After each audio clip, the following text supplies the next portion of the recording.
Bonsoir à toutes et à tous, nous sommes le mercredi 6 novembre, il est l'heure de l'info. L'entreprise parisienne Bergère de France a été sauvée par ses salariés après avoir été placée en liquidation judiciaire. Nous sommes allés à leur rencontre. Chaumont est depuis lundi devenu le terrain d'entraînement du 61e régiment d'artillerie. De nombreux exercices en conditions y sont pratiqués, vous le verrez.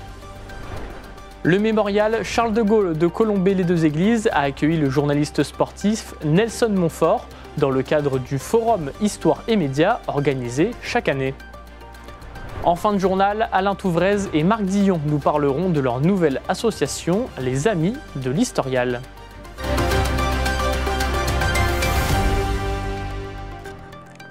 À Bar-le-Duc, l'entreprise historique Bergère de France a été sauvée par ses salariés. Le 21 octobre dernier, le tribunal de commerce a validé la reprise de Bergère de France par une SCOP créée par ses 57 employés. Aujourd'hui, l'heure est à la reconstruction. Nous sommes allés faire le point sur place. J'aime tricoter Bergère de France. J'aime tricoter Bergère de France. En effet, dans toute la France, 2 810 000 femmes font confiance au fil et laine à tricoter Bergère de France, Bar-le-Duc. C'est une entreprise qui fait partie du patrimoine barisien depuis presque 80 ans, mais Bergère de France aurait bien pu disparaître. En sursis depuis la crise sanitaire, l'entreprise s'est déclarée en cessation de paiement et a été placée en liquidation judiciaire en avril dernier, le point d'orgue d'une longue chute financière. On a toujours dit que Bergère allait mal, que Bergère allait fermer. Donc, depuis 30 ans, ça se dit dans le secteur. Moi, quand je suis arrivée, ça tournait encore en 3-8. Et puis, progressivement, l'activité s'est réduite. Les nuits ont été retirées 2 ans après. Puis ensuite, on tournait sur des équipes ennemies. Puis, progressivement, on a eu le redressement et ainsi de suite. Ça a été qu'une descente progressive du chiffre d'affaires et de la production. Je ne vais pas refaire l'histoire, je ne vais pas refaire le passé. Bergère de France est une très belle entreprise qui fait partie du patrimoine local. Sûrement des erreurs, un marché qui évolue, une entreprise qui s'adapte peut-être pas en temps et en heure. À l'initiative de l'ancien directeur commercial, les salariés décident alors de prendre leur destin en main et de s'associer. J'ai réuni autour d'une table quelques personnes en disant « Bon, est-ce que vous avez envie que Bergère disparaisse ?» Tous à l'unanimité m'ont dit « C'est impossible. On est attachés, c'est une entreprise du patrimoine, si on peut la conserver, travaillons. » Donc, en marge de tout ce qu'on faisait au quotidien, on s'est réunis. Et puis, on a discuté. Au bout d'un moment, on s'est dit, mais pourquoi pas tenter ? Pourquoi pas tenter ? Pourquoi pas se lancer ? À la même époque, il y avait la Meusienne dans le secteur. Et il y en a un qui a dit, mais SCOP, pourquoi pas ? Une SCOP est une société coopérative de production dont les salariés sont les associés majoritaires. Ils détiennent au moins 51% du capital social et chaque salarié associé dispose d'une voix. Pour Bergère de France, 57 salariés ont suivi le projet de SCOP, soit près d'un tiers des anciens employés. On a beaucoup de personnes qui nous ont dit « mais je suis 1 an de la retraite, je ne vais pas vous lâcher. Je veux que Bergère reste dans l'histoire. C'est le patrimoine local. Je suis attaché à ma région, je suis attaché à mon département. Je veux que Bergère existe. » Le 21 octobre dernier, c'est la délivrance. Le tribunal de commerce a validé la reprise de Bergère de France par la SCOP. La stratégie de la nouvelle équipe dirigeante est d'abord de pérenniser l'entreprise. Des choix forts ont déjà été entrepris comme l'arrêt de la production de la laine Fantasy et un partenariat avec les maisons de la presse. Dans un second temps, Bergère devrait connaître un changement de stratégie plus important. Il y a un gros sujet énergétique, on est énergivore en termes de consommation. Pour pouvoir permettre d'alléger un peu notre facture, donc déjà on va renégocier notre contrat, mais en second temps aussi c'est de ne pas travailler les mois les plus frais de l'année, donc la période hivernale pendant 2-3 mois, voire 4 mois, le technique qui est très énergivore ne tournera pas et on travaillera sur les mois plus tempérés pour limiter cette consommation d'énergie. L'enjeu, c'est améliorer la visibilité, travailler sur des nouveaux réseaux de distribution et avec des nouveaux partenaires et abandonner des marchés et laisser des marchés à des grossistes sur d'autres pays où on travaillait en direct qui n'étaient pas rentables. Dans les années 80, Bergère de France comptait près de 1000 salariés avant de connaître un long déclin. C'est aujourd'hui l'un des symboles de la désindustrialisation française, mais avec ce nouveau souffle, les salariés espèrent faire vivre encore longtemps ce savoir-faire barisien. Je vous le disais, depuis lundi, Chaumont est devenu le terrain d'entraînement du 61e régiment d'artillerie. Toute la semaine, l'exercice Argonne Urbex 2 se déroule dans la commune. Plan tactique, mise en situation ou évacuation de blessés. Toutes les éventualités vont être explorées par les 300 Diables Noirs du régiment. Les détails avec Célia Richard.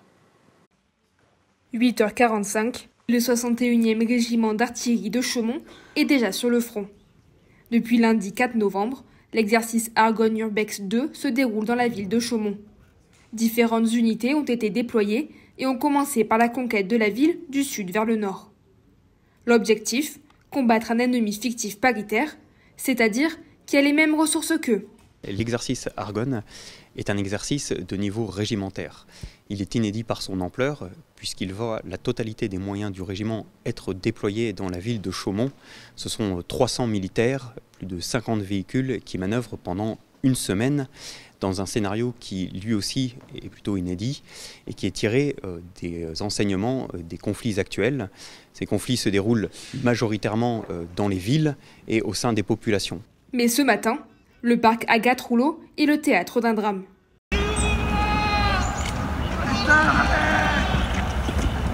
Actuellement, on a une section complète qui a été appelée sur une position au vu d'un renseignement qu'on lui a redonné. Contre-coup de la manip, au lieu d'avoir du renseignement, elle a pris une frappe d'artillerie dessus. Ce qui va entraîner beaucoup de blessés, donc une gestion complexe à gérer pour la section complète. Sur 18 soldats, 14 sont à terre et victimes de blessures. Nous avons des décédés, donc Charlie Delta, nous avons des blasts. Ensuite, nous avons des inconscients, mais qui respirent. Donc ça, nous avons juste besoin de faire une position latérale de sécurité. Et nous avons un arrachement de membres aussi. Des unités de renfort sont appelées. D'abord, la reconnaissance, puis l'aide aux blessés et l'évacuation. Ok. Là, tu t'occupes de celui-là.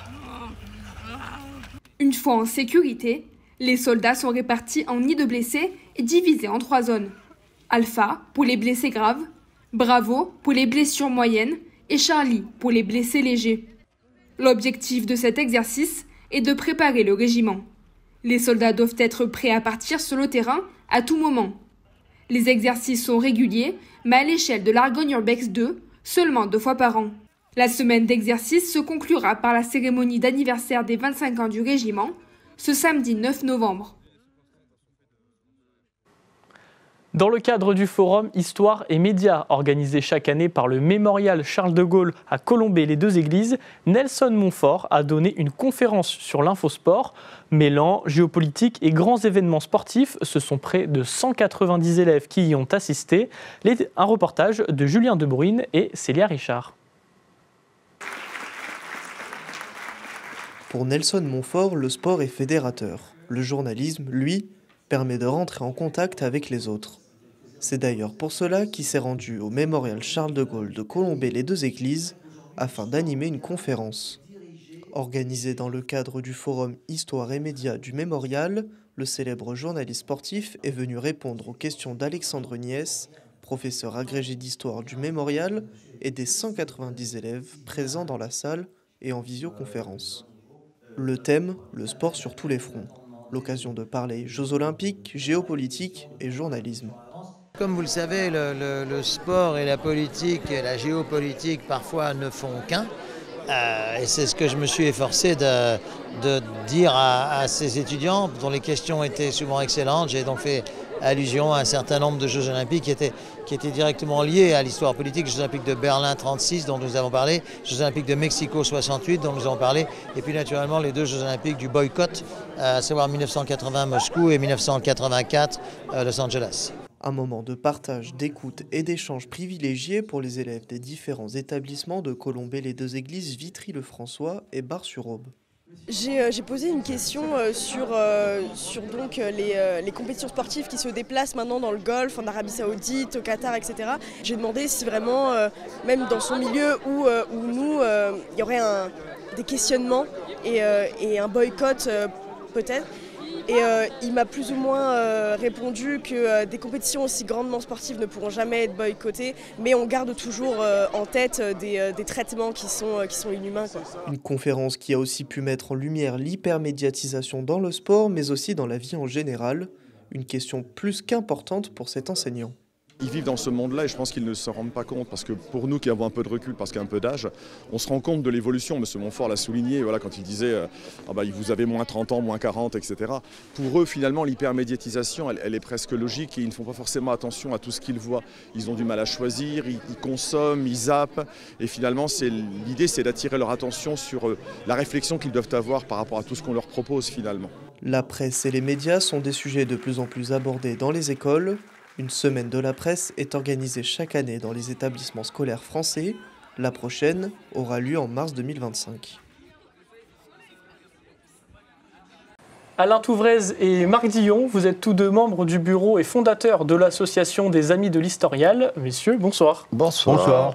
Première question, pourquoi avoir créé cette nouvelle association ? Alors on a créé cette association pour notamment envers la ville parce que nous n'avons pas un protocole entre la ville et l'Historial. Comme le bâtiment appartient à la ville, disons que nous avons fait cette association pour être au niveau de la loi correct vis-à-vis de la ville de Paris, de Saint-Dizier. Voilà. Voilà. Vous avez été tous deux membres de l'association du Souvenir Français, que vous avez quitté en début d'année. Pourquoi avoir quitté le Souvenir Français et créé justement cette nouvelle association ? Une divergence. Voilà, bon, vous savez, au bout de 20 ans, on n'est plus tout à fait la même idée. Donc, nous avons pris notre parti, puis voilà. Ouais. Donc, en toute paix, en tout apaisement. Très bien. Et donc, vous vous êtes dit, on va continuer ce que nous faisions là-bas et voilà. Vous proposez et vous organisez les mêmes choses, finalement. Exactement. Nous ne changerons rien dans l'Historial, enfin, avec les Amis de l'Historial. Le musée, on l'ouvrira quand il faut, pour notamment les scolaires de la ville, les CM2 de la ville de Saint-Dizier, avec le pass civique, aussi bien avec aussi Roche-sur-Marne et Villiers-en-Lieu, pour leur montrer ce qu'étaient les guerres pendant le XXe siècle. Et puis, bien évidemment, en haut, tout ce qui est marine nationale avec des maquettes. Et ça, justement, un petit mot sur l'exposition. Jusqu'au 11 novembre, vous exposez en cœur de ville. Est-ce que vous pouvez justement nous expliquer un petit peu ? Oui, alors nous avons fait une exposition 100% Bragard. Donc, autant que possible, des photos qui viennent de Saint-Dizier, des documents qui viennent de Saint-Dizier, et plusieurs familles bragardes, donc, nous ont offert, justement, parce qu'ils n'avaient plus personne derrière eux, leurs souvenirs, photos, documents et matériels. Donc, tout est exposé là-haut, et à l'heure actuelle, nous avons plus de 600 visiteurs. C'est une belle réussite. Très belle. On en est fiers. Vous êtes content ? Oui. Très content. Et justement, pour revenir peut-être un petit peu sur l'association, quel est l'objectif, quelle est l'idée de l'association pour vous ? Surtout une chose pour faire connaître aux jeunes générations qui arrivent le devoir mémoriel de ce qui s'est passé au XXe siècle. Et c'est ce qui se passe actuellement avec les guerres en Ukraine et en Israël. Et ça, il faut que les jeunes soient conscients que les guerres du XXe siècle étaient très meurtrières. Il ne faut quand même pas que ça recommence. Et donc, c'est important pour vous de transmettre ce devoir de mémoire aux jeunes générations ? Oui. En gros, c'est leur apprendre que les guerres, ce ne sont pas les jeux, vous savez, où on est mort, on recommence. Non, ce sont des hommes qui meurent, dans les souffrances, qui appellent leur mère, leur père, les photos de leurs enfants, et quelquefois qui meurent qu'on ne retrouve jamais les corps. Bataille de Verdun, on leur dit 80 000 hommes qu'on n'a jamais retrouvés. Là, ça les touche. Et comment vous faites justement pour aller voir ces jeunes, pour les toucher, pour leur transmettre ces guerres, l'histoire de ces guerres ? Eh bien, il y a déjà le passeport du civisme, et puis il faut savoir on l'oublie trop, mais beaucoup de jeunes sont intéressés. Moi, j'ai une confiance dans notre jeunesse. Voilà. Et puis c'est vrai que nous aussi, on a eu 20 ans, hein. On aimait sortir, on aimait les copines. Mais arrivé à un certain âge, on commence à se poser des questions sur sa famille, sur l'histoire. La généalogie aussi nous aide beaucoup. Et dans l'Historial, vous voyez des visiteurs, des jeunes visiteurs qui viennent découvrir ? Des anciens aussi, hein. Il n'y a pas que des jeunes, il y a de tout le monde. Hein. Une anecdote pour vous dire qu'on a eu la visite de ceux qui sont à côté de Reims, au fort de Poppel, là, et qui sont, excusez l'expression, mais estomaqués devant la richesse de notre musée, l'Historial. Et la richesse de cette exposition, c'est grâce aux dons. Dons. Alors comme, là, je peux vous dire, nous avons la chevalière d'Hitler, une cuillère de Göring et le châle d'Eva Braun, qui était l'épouse d'Hitler. Tout ça a été ramassé à Berchtesgaden par des bragards quand ils se sont engagés à la première armée française suite à la libération de Silésie. Et donc, toutes ces œuvres, ces photographies, ces documents... Les enfants qui nous les ont restitués, parce que, disons, oui, ils nous ont restitués, sachant qu'il y avait un musée pour ça. Eh ben, on vous remercie, messieurs, d'être venus sur notre plateau. Merci à vous. Merci de votre invitation. C'est la fin de votre journal. Merci de nous avoir suivis. Tout de suite, la météo et l'info continue sur puissancetélévision.fr.